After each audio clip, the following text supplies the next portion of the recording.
Ukraine स्वतंत्रता दिवस मनाएगा या आत्मसमर्पण करेगा, इसका फैसला 4 दिन बाद होने वाला है। 4 दिन बाद 24 अगस्त की रात यूक्रेन पर अब तक का सबसे बड़ा आघात होने वाला है। पुतिन परमाणु अटैक कर सकते हैं और इसके लिए उन्होंने 12 न्यूक्लियर सेंटर्स को एक्टिवेट कर दिया है। इन सेंटर्स पर करीब 500 एटमी वॉरहेड तैनात कर दिए गए हैं। यूक्रेन को मिटाने एक ऑर्डर खुद पुतिन जारी करने वाले हैं। इसके लिए वो वॉर रूम में पहुंच गए। सवाल यह है कि आखिर 24 अगस्त को यूक्रेन पर परमाणु अटैक क्यों हो सकता है? इस सवाल का जवाब हमारी इस एक्सक्लूसिव रिपोर्ट में है।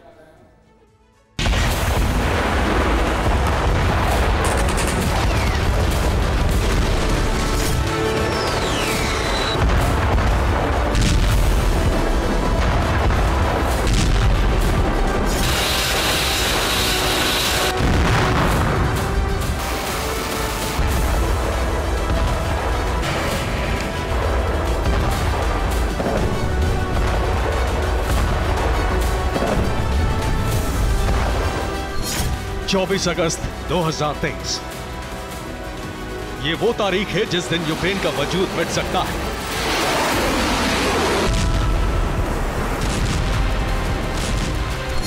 चौबीस अगस्त 2023 ये दिन यूक्रेन के लिए कयामत का दिन साबित होने वाला है।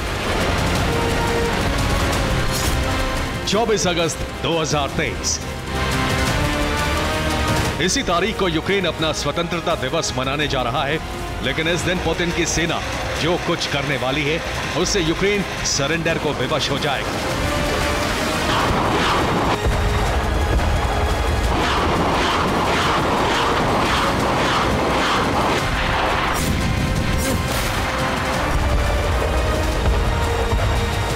के टॉप डिफेंस एक्सपर्ट्स का अनुमान है कि 24 अगस्त को यूक्रेनी सेना पूरी तरह से पस्त हो सकती है। ऐसा इसलिए क्योंकि इस तारीख को पुतिन अब तक का सबसे बड़ा प्रहार करने जा रहे हैं।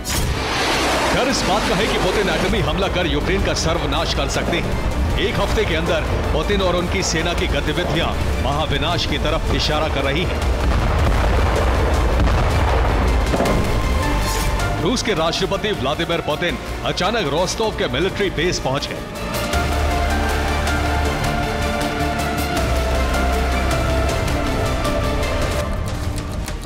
पुतिन जहां पहुंचे वो रूस का सबसे बड़ा सैन्य ठिकाना है।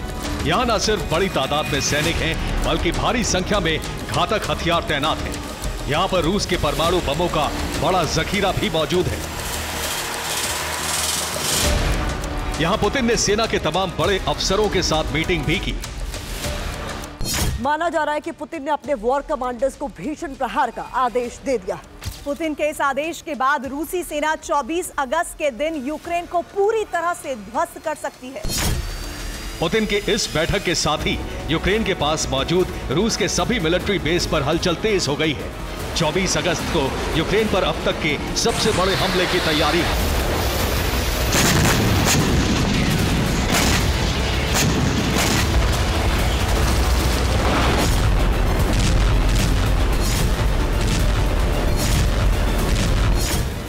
सवाल यह है कि आखिर 24 अगस्त को ही पुतिन यूक्रेन के ताबूत में आखिरी कील क्यों ठोंकना चाहते हैं? रूसी सेना 24 तारीख को ही यूक्रेन का सर्वनाश क्यों करने वाली है? इन सवालों का जवाब हमें 2 महीने पीछे जाने पर मिलता है।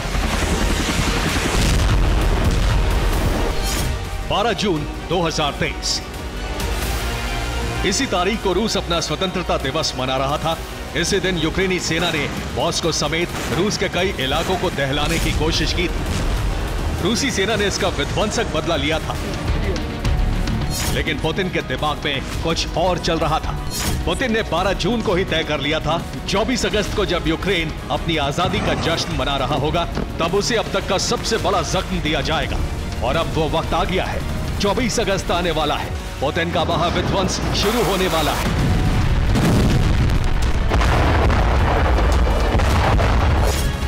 पुतिन के ऑर्डर के बाद रूस के 12 एटमी सेंटर एक्टिवेट हो गए हैं। वहां पर बड़ी संख्या में मिसाइलें और बॉम्बर भेज दिए गए हैं। 24 अगस्त को इन्हीं 12 सेंटर से घातक और विनाशक प्रहार होने वाला है।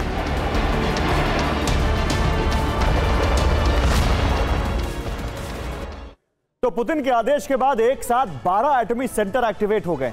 ये यूक्रेन पर परमाणु अटैक के लिए पूरी तरह से तैयार है। ये एटमी सेंटर हैं रोस्तोव, कजेल्स्क, तातिस्चेवा, एंगल्स, विपुलजोवा, तेक्वा, याशिका आराला, निज्नी, तैगिल और बेलारूस। इतना ही नहीं, समंदर से भी परमाणु प्रहार करने की तैयारी है। इसके लिए ब्लैक सी, बाल्टिक सी और आर्कटिक में पुतिन ने अपने न्यूक्लियर बेस को वॉर रेडी कर दिया है।